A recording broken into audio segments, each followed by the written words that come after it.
Wirathu, जी हां, बस ये शब्द ही काफी है म्यांमार में। इस शब्द को सुनकर मुस्लिमों में कपकपी मच जाती है।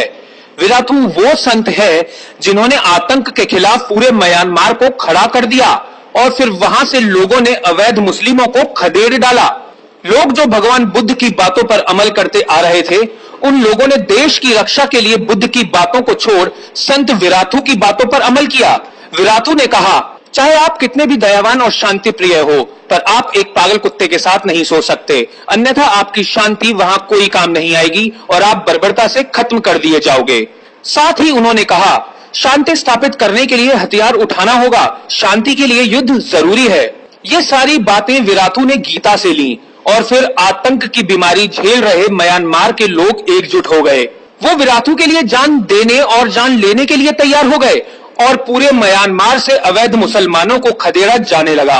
विराथू के प्रवचनों को अगर कोई सुने तो उसे लग सकता है कि शांत स्वरों में मोक्ष प्राप्ति की बात चल रही है। दृष्टि नीचे किए हुए जब वह अपना प्रवचन दे रहे होते हैं तो प्रस्तर प्रतिमा की तरह स्थिर नजर आते हैं। चेहरे पर कोई भी उत्तेजना नहीं नजर आती।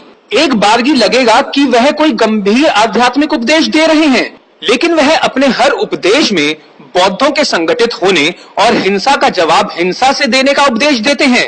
विराथू के भाषणों से प्रभावित होकर पड़ोसी मुल्क श्रीलंका में भी बौद्ध भिक्षुकों ने मुख्यतः मुस्लिमों के खिलाफ बोडू बाला सेना नाम का संगठन बना लिया है। इस संगठन का मुख्यालय कोलंबो के बुद्धिस्ट कल्चरल सेंटर में है, जिसका उद्घाटन राष्ट्रपति महिंद्रा राजपक्षे ने किया था। इस संगठन में भी लाखों समर्थक हैं जो मानते हैं श्रीलंका को मुसलमानों से खतरा है। हजारों लोग उनकी रैलियों में शामिल होते हैं तो सोशल मीडिया पर भी उनकी अच्छी खासी पकड़ बन रही है।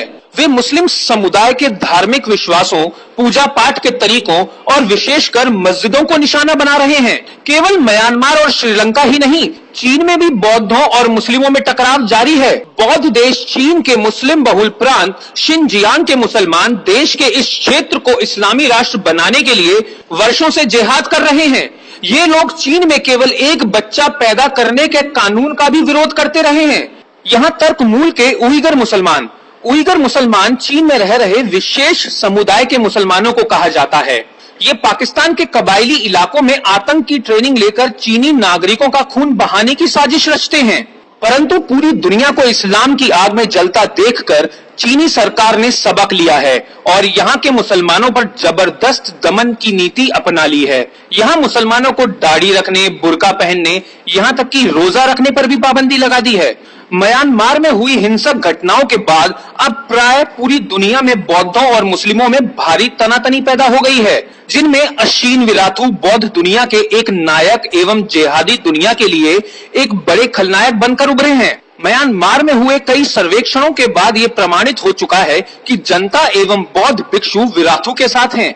विराथू का स्वयं भी कहना है कि वह ना तो घृणा फैलाने में विश्वास रखते हैं और न ही हिंसा के समर्थक हैं, लेकिन हम कब तक मौन रहकर सारी हिंसा और अत्याचार को झेलते रह सकते हैं। इसलिए अब वह पूरे देश में घूम घूम कर भिक्षुओं तथा समान जनों को उपदेश दे रहे हैं कि यदि हम आज कमजोर पड़े तो अपने ही देश में हम शरणार्थी हो जाएंगे। म्यांमार के बौद्धों के इस नए तेवर से पूरी दुनिया में खलबली मच गई है। दुनिया भर के अखबारों में उनकी निंदा में लेख छापे जा रहे हैं, परंतु पूज्य चरण अशीन विराथू को इससे कोई असर नहीं पड़ता। वे पूर्वतः असली राष्ट्र आराधना में लगे हुए हैं।